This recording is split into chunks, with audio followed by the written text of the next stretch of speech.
Sir, நீங்க ஆர்ப்பாட்டத்தோட சொல்லியிருக்கீங்க, நாடை எதிர்பார்த்து காத்திருக்கிறது, எந்த முடிவு எடுக்க போகுது, இடதுசாரிகள் முடிவு நிலையில் இருக்கக்கூடிய நிலையில நாளைக்கு உங்களோட நிர்வாகிகளோட கூட்டத்தை கூட்டுறீங்க.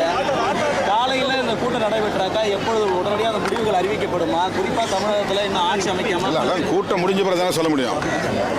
கூட்டமே இன்னும் நடைபெறவில்லை. அப்புறம் நீங்கள் முன்கூட்டியே என்ன முடிவு என்று கேட்பது சரியாக இல்லை.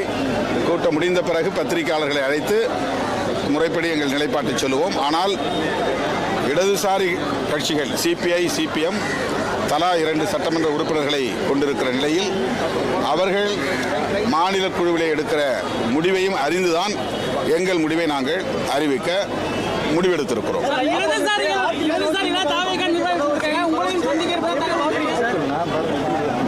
அது கலெக்டிவான ஒரு முடிவாக இருக்குமா? இடதுசாரிகள் கட்சிகளும் ஆமாம். அப்போ இந்த முடிவு என்பது 3 பேருக்கு பொதுவாக ஆமாம், 3 பேர் சேர்ந்து தான் ஒரு முடிவு எடுப்போம். ஒருமித்த கருத்தின் அடிப்படையில் ஒரு முடிவு எடுப்போம்.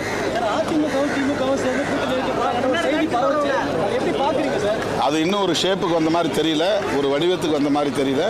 அப்படி வந்தால் அப்போது எங்கள் நிலைப்பாட்டை சொல்லுவோம். அது தெரியல, அது யூகமாக நான் சொல்ல முடியாது.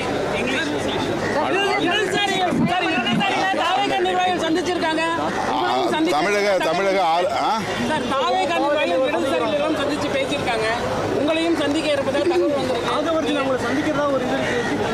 இதுவரையும் நாங்கள் யாரையும் சந்திக்கல. கடிதம் வந்து வாட்ஸ்அப் மூலமாக அனுப்புனாங்க. தொலைபேசியில் அவர் இந்த மாதிரி அனுப்பிச்சிருக்கோம், உங்கள் ஆதரவு தேவை அப்படின்னு சொல்லியிருக்காரு. அதுதான் இந்த மாதிரி வாட்ஸ்அப் அனுப்பியிருக்கேன் சார், நாங்கள் நேரில் வர முடியல, வேணுன்னா நான் ஆளை அனுப்புகிறேன், உங்கள் ஆதரவு எங்களுக்கு தேவைன்னு சொன்னார். நான் எங்கள் தோழர்களோட முன்னணி பொறுப்பாளர்களோட கலந்து பேசி தான் சொல்ல முடியும். இடதுசாரிகளோடவும் நாங்கள் சேர்ந்து பயணிக்கிறதுனால அவங்க கருத்தையும் அறிந்து தான் நாங்கள் முடிவெடுப்போம்னு சொல்லியிருக்கிறேன். அது நீண்ட காலமாக அவர் சொல்லிக் கொண்டிருக்கிற ஒரு கோரிக்கை தான். கடந்த 5 ஆண்டுகளில் திமுக அரசு அதற்கு உடன்படவில்லை. இப்போது புதிய அரசு இன்னும் அமையாத சூழலில் தலைமைச் செயலாளருக்கு அந்த அறிக்கை அனுப்பப்பட்டிருப்பதாக தெரிகிறது. புதிய அரசு அமைவதற்கு முன்பு அந்த முடிவை எடுக்கப் போகிறார்களா என்று தெரியவில்லை.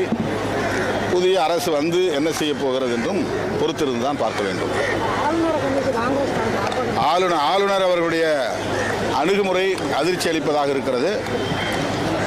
பொதுவாக இதுவரையில் இருந்த மரபு என்கிற அடிப்படையில் சிங்கிள் லார்ஜஸ்ட் பார்ட்டி என்று சொல்வார்கள்.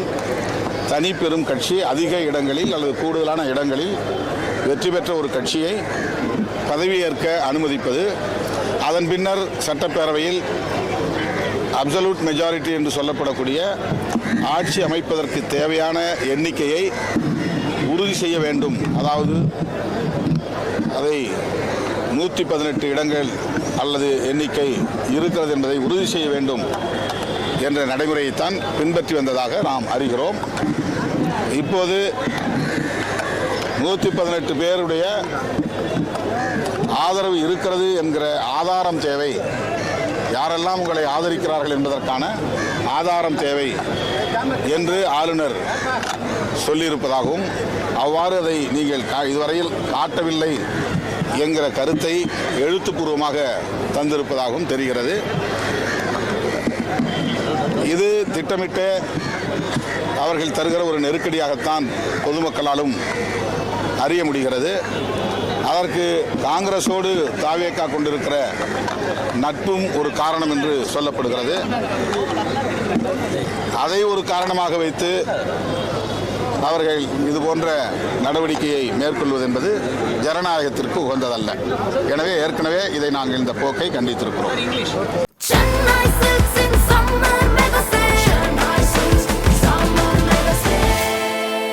The Chennai Silks in Mega Summer Sale.